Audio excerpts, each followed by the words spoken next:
E falando ainda do cinema nacional, o Josias, e propriamente de Ainda Estou Aqui, tem uma deputada, aí essa daqui eu quero saber muito a sua opinião. Tem uma deputada que ela quer que Ainda Estou Aqui seja obrigatório nas escolas.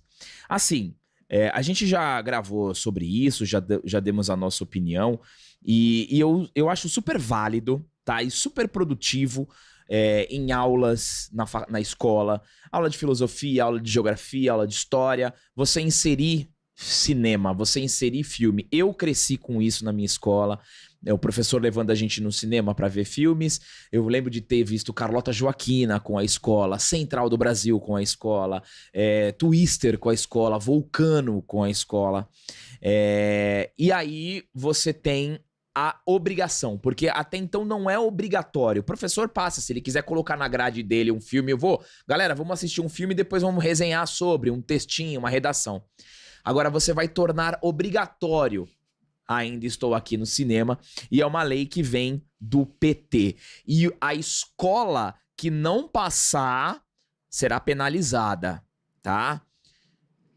Analisando o contexto, Walter Salles atribuindo o filme Ainda Estou Aqui que só aconteceu pelo governo Lula.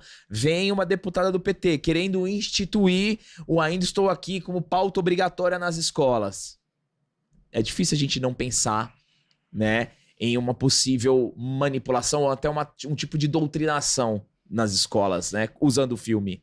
Pois é, então, existe uma politização da recepção do filme que é muito grande e que é uma coisa muito desagradável, porque você veja, primeiro a ideia de obrigar um filme tão recente, um filme que não foi...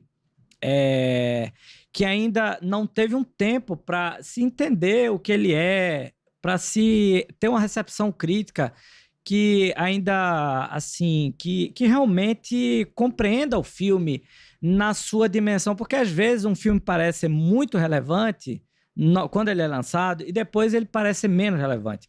Então, eu acho que tem muitos filmes brasileiros que poderiam ser passados, né?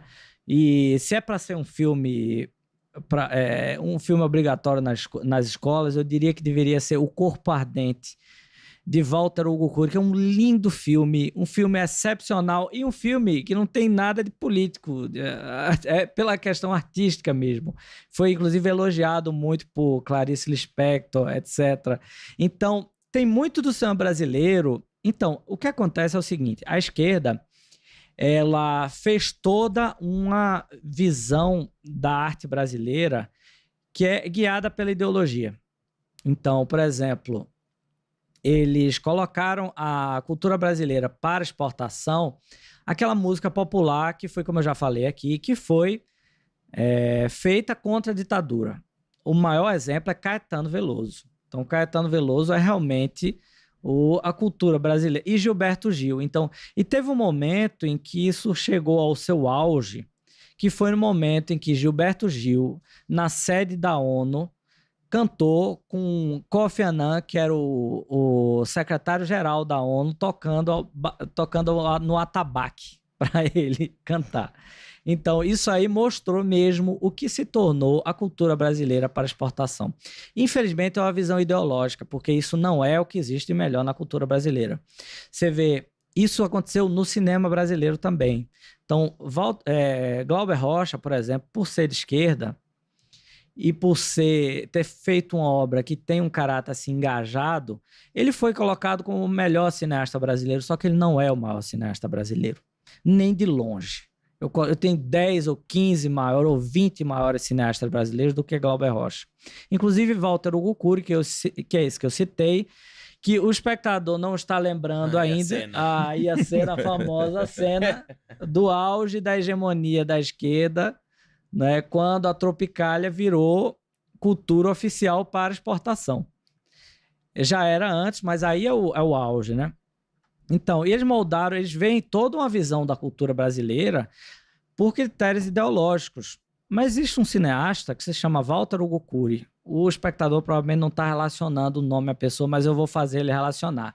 Tem um filme que ele fez chamado Amor, Estranho Amor, que é Já ouvi conhecido, falar. que é conhecido na internet como o filme pornô da Xuxa, o que é um absurdo. Sim. Não é um filme pornô. E também dizem que É o da famosa cena. famosa cena. Então, Walter Hugo Cury, ele fez este lindo filme chamado Amor, Estranho Amor, que é uma obra-prima do cinema brasileiro. Não é uma pornochanchada, não é um filme pornô.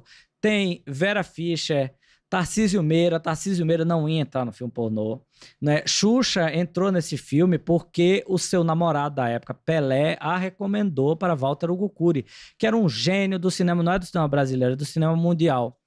Por que ele não recebeu o seu devido reconhecimento? Porque ele era de direita. Então, ele era conservador, de direita, apoiou, defendeu o Collor, fez campanha para Collor, depois criticou o Collor quando ele acabou com a Embrafilme. Nunca precisou fazer cinema engajado, fez cinema, colocou muita putaria nos seus filmes, perfeito, com o máximo de elegância, né? Não tem nada de pornô, elegantíssimo, né? Ele era um gentleman, ele citava o máximo de psicologia, citava as grandes figuras do pensamento brasileiro. Ele era uma pessoa de uma cultura tremenda. Aí você vê, mas ele ficou num limbo, porque a direita é moralista, em termos artísticos, e a esquerda não gosta dele porque ele era de direita e não fazia cinema engajado.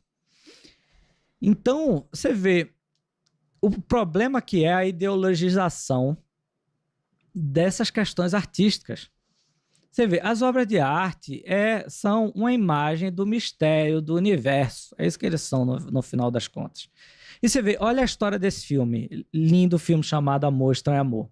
É a história de um político, aliás, esse sim é um filme político, mas num sentido histórico.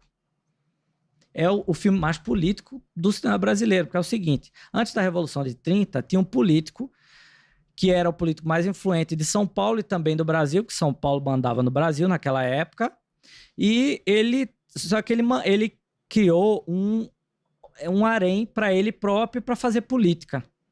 Então ele trazia as mulheres de Santa Catarina, ficava trazendo uma por uma para o seu harém. E aí tem uma puta mais velha, que é a rainha daquele lugar, que é Vera Fischer, só que aí trazem uma mais nova, que é a Xuxa, e aí vem o conflito. Só que aí acontece uma coisa, a Vera Fischer tem um filho que é criado pela avó, só que aí a avó diz, eu não quero mais criar, e leva o menino pro meio do bordel. E o menino acaba sendo assediado pelas putas, inclusive pela personagem da Xuxa. Então, e aí, só que o que acontece é, ele jura que usando o harém para fazer política, ele vai ser o grande figura do Brasil, ele vai ser o político, aí vem Getúlio Vargas e dá o golpe e acabou São Paulo. São Paulo perde o poder e ele também perde o poder. E isso tudo, você vê, é um dos melhores filmes do Brasil. E a direita trata de modo ideológico, a esquerda também, por moralismo, e outro por questões políticas. Então, é um problema sério você ficar limitando a obras a essas coisas, né? Então, esse filme, ele é uma obra-prima do cinema. Xuxa deveria... Mas aí tem um problema. Xuxa também foi responsável por isso, porque Xuxa, ela comprou o direito do filme para que o filme não fosse exibido. Tá. Só que existia uma cópia de um VHS que uma pessoa de baixa qualidade, o VHS todo fodido, e o cara subiu na internet, e aí ficou parecendo um filme tosco, só por causa do VHS, por causa da cópia, e só em 2022, no Canal Brasil, o filme foi exibido na sua qualidade verdadeira, porque Xuxa parou de pagar pelos direitos, né? E o filme foi exibido 11h30 da noite. Eu estive neste histórico momento, eu vi este histórico momento, fiquei esperando para ver essa obra-prima do cinema passar, né, no Canal Brasil. E aí, depois disso, caiu na internet, né? O filme, a qualidade alta, aí eu baixei. Eu violei os direitos autorais do Walter Hugo Cury.